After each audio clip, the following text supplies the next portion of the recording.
EDU.insight में आप सभी का स्वागत है। आज के इस अंक में हम बात करने वाले हैं महाराजा अशोक और उसके धम्म के बारे में। अशोक का नाम न केवल भारतीय इतिहास में बल्कि विश्व के इतिहास में उसके द्वारा चलाए गए धम्म यानी कि धर्म के कारण बहुत ही प्रसिद्ध है। ये उसके द्वारा अपनाए गए बौद्ध धर्म से बिल्कुल अलग था। धम्म को आरंभ करने का मुख्य उद्देश्य साम्राज्य में रहने वाले विभिन्न धर्मों और जातियों के बीच परस्पर एकता स्थापित करना था और मानव मात्र का नैतिक उत्थान करना था। अतः अशोक ने अपने धम्म में उस समय के प्रचलित सभी धर्मों के अच्छे सिद्धांतों को एकत्रित किया था। इसी कारण अशोक के धम्म को सभी धर्मों का सार भी कहा जाता है। डॉक्टर के एम मुंशी के अनुसार विश्व के आरंभ होने से लेकर अब तक इससे अधिक धार्मिक सहनशीलता के सिद्धांत को प्रचलित नहीं किया गया था जितना कि धम्म में किया गया था। और बात करते हैं अशोक के धम्म के मुख्य सिद्धांतों की, तो सबसे पहला इसका सिद्धांत था रिस्पेक्ट फॉर द एल्डर्स यानी कि बड़ों का सम्मान करना। अशोक ने अपने अभिलेखों में इस बात पर बल दिया है कि हमें अपने बड़ों का सम्मान करना चाहिए। संतान को अपने माता पिता का पूर्ण आदर करना चाहिए। विद्यार्थियों को अपने गुरुओं की आज्ञा का पालन करना चाहिए। इनके अतिरिक्त हमें ब्राह्मणों, ऋषियों, भिक्षुओं, संबंधियों, मित्रों और राज्य के उच्चाधिकारियों का भी उचित सम्मान करना चाहिए। और छोटों से प्रेम की भी उसने बात की है। जैसे बड़ों का आदर करना छोटों का कर्तव्य है, इसी प्रकार से बड़ों का कर्तव्य है कि वे छोटों से प्रेम करें। उच्च अधिकारियों को निम्न अधिकारियों से, धनवानों को निर्धनों से और स्वामियों को सेवकों से प्रेम का व्यवहार करना चाहिए। माता पिता को अपने बच्चों से और गुरुओं को अपने शिष्यों से प्रेम भाव रखना चाहिए और सभी के साथ सहानुभूति होनी चाहिए। तीसरा इसका सिद्धांत था सत्य। अशोक चाहता था कि मनुष्य को सदैव सत्य ही बोलना चाहिए। उसने सत्य को नैतिक जीवन का रत्न माना। सत्य के बिना धर्म केवल एक ढोंग मात्र रह जाता है। चौथा इसका सिद्धांत था अहिंसा। अहिंसा अशोक के धर्म का मुख्य सिद्धांत भी माना जाता है। वो किसी भी जीव को कष्ट देने के पक्ष में नहीं था। अशोक ने स्वयं शिकार खेलना और मांस खाना छोड़ दिया था। उसने वर्ष में 56 दिन ऐसे निश्चित कर दिए थे जब किसी भी पशु का वध नहीं किया जा सकता था। अशोक ने तो पशुओं की देखरेख के लिए अस्पतालों का भी प्रबंध किया था। और दान की अगर हम बात करें तो अशोक के धम्म में दान को विशेष महत्व दिया गया है। उसने लोगों से निर्धनों और साधु संतों को खुला दान देने के लिए कहा है। वो शिक्षा को सर्वोत्तम दान समझता था।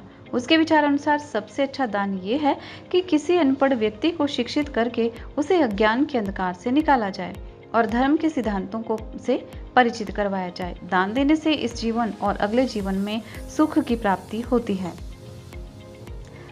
छठा इसका सिद्धांत था पवित्र जीवन यानी कि पायस लाइफ। अशोक के धम्म में लोगों को सादा और पवित्र जीवन व्यतीत करने की प्रेरणा दी गई है। झूठ, अहंकार, ईर्ष्या और क्रोध मनुष्य को पापी बनाते हैं, इसीलिए मनुष्य को इन बुराइयों से सदैव दूर रहना चाहिए। अशोक के धम्म में यानी कि छठा जो उसका सिद्धांत था उसमें यही कहा गया है। सातवें अगर सिद्धांत की हम बात करते हैं तो ये है सच्चे रीति रिवाज। अशोक ने लोगों को व्यर्थ के रीति रिवाजों, आडंबरों में पड़ने के लिए मनाही की है और इन्हें छोड़ने के लिए कहा है। उसके अनुसार जन्म, विवाह, व्रत और तीर्थ यात्राओं से संबंधित प्रचलित रीति रिवाज मिथ्या है। ये बड़ों का आदर, छोटों से प्रेम, दान और दया को धर्म के सच्चे रीति रिवाज कहता है। मनुष्य ऐसे रीति रिवाजों को अपनाकर महान बन सकता है। अगले अगर सिद्धांत की हम बात करें जो कि 8वां मुख्य सिद्धांत था धार्मिक सहनशीलता। धार्मिक सहनशीलता अशोक के धम्म का मूल था। इसके अनुसार मनुष्य को अपने धर्म की प्रशंसा और दूसरों के धर्म की निंदा नहीं करनी चाहिए। मनुष्य को सभी धर्मों का आदर करना चाहिए। इससे उसके ज्ञान में वृद्धि होती है और उसकी महानता का पता चलता है। 9वां इसका जो महत्वपूर्ण सिद्धांत माना जाता है वो था कर्म का सिद्धांत यानी कि थ्योरी ऑफ कर्मास। अशोक का कर्म सिद्धांत में दृढ़ विश्वास था। उसके अनुसार मनुष्य को उसके कर्मों का फल अवश्य मिलता है। अच्छे कर्म करने से अच्छा फल और बुरे कर्म करने से बुरा फल मिलता है। मनुष्य अच्छे कर्मों से स्वर्ग की प्राप्ति कर सकता है।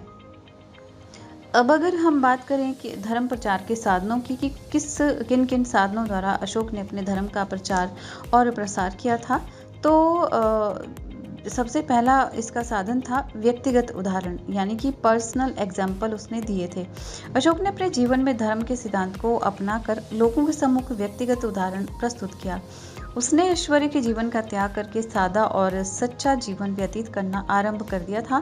उसने शिकार खेलना और मांस खाना बंद कर दिया था।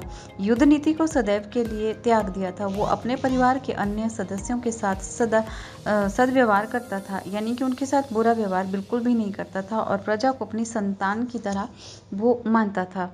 उसने सभी धर्मों के प्रति सहनशीलता की नीति धारण कर रखी थी। इन सभी बातों ने उसकी प्रजा को काफ़ी ज़्यादा प्रभावित किया था। और दूसरे अगर सिद्धांत की बात करें जो कि अशोक ने अपनाया था अपने धर्म के प्रचार के लिए, तो धर्म यात्राएं इसमें महत्वपूर्ण स्थान रखती हैं। अशोक ने धर्म का प्रचार करने के लिए धर्म यात्राएं यानी कि पिलग्रिमेजेस को बहुत महत्व दिया और पिलग्रिमेजेस को आरंभ किया। ये साधन बड़ा ही प्रभावशाली प्रमाणित हुआ। इन यात्राओं के समय अशोक के संपर्क में आने वाले लोगों के दिल पर धर्म के सिद्धांतों का बहुत ही गहन प्रभाव पड़ा था। तीसरे अगर महत्वपूर्ण साधन की हम बात करें तो वो है धम्म महामात्रों की नियुक्ति, यानी कि अपॉइंटमेंट्स ऑफ धम्म महामात्रास। अशोक ने धर्म का प्रचार करने के लिए धम्म महामात्र नामक कर्मचारियों की नियुक्ति की थी। वे भिन्न भिन्न स्थानों पर जाकर लोगों को धम्म के सिद्धांतों के संबंध में जानकारी देते थे। वे इस बात की ओर विशेष ध्यान देते थे कि लोग अपना जीवन धम्म के सिद्धांतों के अनुकूल व्यतीत करें। चौथे अगर महत्वपूर्ण साधन की हम बात करें तो वो था अभिलेखों द्वारा प्रचार, यानी कि एजुकेशन थ्रू एडिक्ट्स। अशोक ने धर्म के सिद्धांतों को प्रचलित करने के लिए एक और महत्वपूर्ण जो कदम उठाया था, उसने इन सिद्धांतों को साम्राज्य के विभिन्न स्थानों पर अभिलेखों और स्तंभों पर अंकित करवाया। इसका उद्देश्य ये था कि लोग इन सिद्धांतों को पढ़कर अपने जीवन को उसके अनुसार ढाल सकें। इतिहास की अगर हम बात करें तो एक इतिहासकारों का ये भी मानना है कि जो धम्म था अशोक का, वो मौर्य साम्राज्य के पतन का कारण बना था। कुछ एक इतिहासकारों का ये मत है कि अशोक का धम्म जो है वो मौर्य साम्राज्य के पतन का एक महत्वपूर्ण कारण बना था, परंतु इतिहास का अध्ययन करने से ये तथ्य उचित प्रमाणित नहीं होता है। वास्तव में अशोक का धम्म अपने उद्देश्यों में काफ़ी सीमा तक सफल रहा था। अशोक ने धम्म के संदेश को विश्व के विभिन्न देशों में पहुंचाने का प्रयत्न किया था। उसने युद्धों का सदैव के लिए त्याग करके विश्व के सम्मुख एक नया उदाहरण प्रस्तुत किया।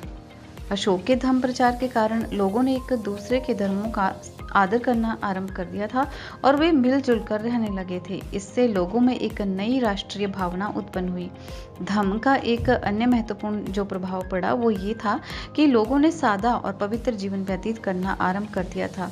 परिणाम स्वरूप राज्य में अपराधों की संख्या बहुत ही ज़्यादा कम हो गई थी, या कि ना के बराबर हो गई थी। अशोक ने धम्म के सिद्धांतों को अपनी शासन व्यवस्था का आधार बना दिया था। इससे प्रजा में सुख और समृद्धि आ गई। राज्य में शांति होने से व्यापार को प्रोत्साहन मिला। अशोक ने धम्म का प्रचार करने के लिए अभिलेखों और स्तंभों का निर्माण करवाया। इस कारण कला का भी पर्याप्त विकास हुआ। अशोक अपनी प्रजा को संतान की भांति समझता था और प्रजा भी उसे परमात्मा समझकर पूजा करती थी। बीपी शाह और के.एस. बेहरा ने कितना सही लिखा है कि उसने ये प्रमाणित कर दिया था कि प्रदेशों की विजय से नैतिक विजय का परिणाम अधिक शक्तिशाली होता है। और अब हम बात करते हैं कि अशोक का बौद्ध धर्म में किस तरह से प्रसार हुआ था। अशोक का नाम न केवल भारतीय बल्कि संसार के इतिहास में बौद्ध धर्म के प्रचार के लिए बहुत ज़्यादा प्रसिद्ध है। ये उसके अथक प्रयत्नों का ही परिणाम था कि बौद्ध धर्म शीघ्र ही संसार का सबसे ज़्यादा लोकप्रिय धर्म बन चुका था। अशोक बौद्ध धर्म का संरक्षक था और वो इस धर्म को, जो कि पूर्वी भारत का एक स्थानीय धर्म था, इसको संसार के सर्वाधिक प्रसिद्ध धर्मों में से एक बनाने के लिए जिम्मेदार था। अगर हम बात करें निजी उदाहरणों की तो अशोक के मन पर कलिंग के युद्ध के समय हुए रक्तपात का बहुत ही ज़्यादा गहरा प्रभाव पड़ा था। परिणाम स्वरूप अशोक ने हिंदू धर्म को छोड़कर बौद्ध धर्म को अपना लिया था। इस धर्म के फैलाने के लिए अशोक ने लोगों के आगे निजी उदाहरण प्रस्तुत किया। उसने महल की सभी सुख सुविधाएं और त्याग दी थी। उसने मांस खाना और शिकार खेलना बंद कर दिया था। उसने युद्धों से सदा के लिए तौबा कर ली थी और शांति और प्रेम की नीति अपनाई थी। इस प्रकार अशोक द्वारा बौद्ध धर्म के सिद्धांतों को अपनाने के कारण उसकी प्रजा पर गहरा प्रभाव पड़ा और वो उसके पदचिन्हों पर चलने का प्रयास करने लगी। दूसरा जो महत्वपूर्ण कार्य था वो था बौद्ध धर्म को राज्य धर्म घोषित करना। अशोक ने बौद्ध धर्म को अधिक लोकप्रिय बनाने के उद्देश्य से इसको राज्य धर्म भी घोषित कर दिया था। परिणाम स्वरूप लोग बड़ी संख्या में बौद्ध धर्म में सम्मिलित होने आरंभ हो गए थे। इसका कारण यह था कि उस समय लोग अपने राजा का बहुत ज्यादा सम्मान करते थे और उसकी आज्ञा को मानने में वे अपना गर्व समझते थे। राजा जो भी कहता था वो उन्हें सर माथे पर था। तीसरा महत्वपूर्ण कारण था प्रशासनिक जो कदम अशोक ने उठाए थे। अशोक ने बौद्ध धर्म का प्रचार करने के लिए कुछ प्रशासनिक कदम भी उठाए थे। उसने धार्मिक उत्सवों के दौरान दी जाने वाली जानवरों की बलि पर पूर्णतया पाबंदी लगा दी थी। उसने राजकीय रसोईघर में भी किसी प्रकार के जानवरों की हत्या की मनाही कर दी थी। इसके अतिरिक्त उसने वर्ष में 56 ऐसे दिन निश्चित कर लिए थे जब जानवरों को मारा नहीं जा सकता था। ये उस समय पर वो महात्मा बुद्ध की शिक्षा संबंधी निर्देशों को जारी किया करता था। उसने अपने कर्मचारियों को भी लोगों की अधिक से अधिक सेवा करने के आदेश दिए थे।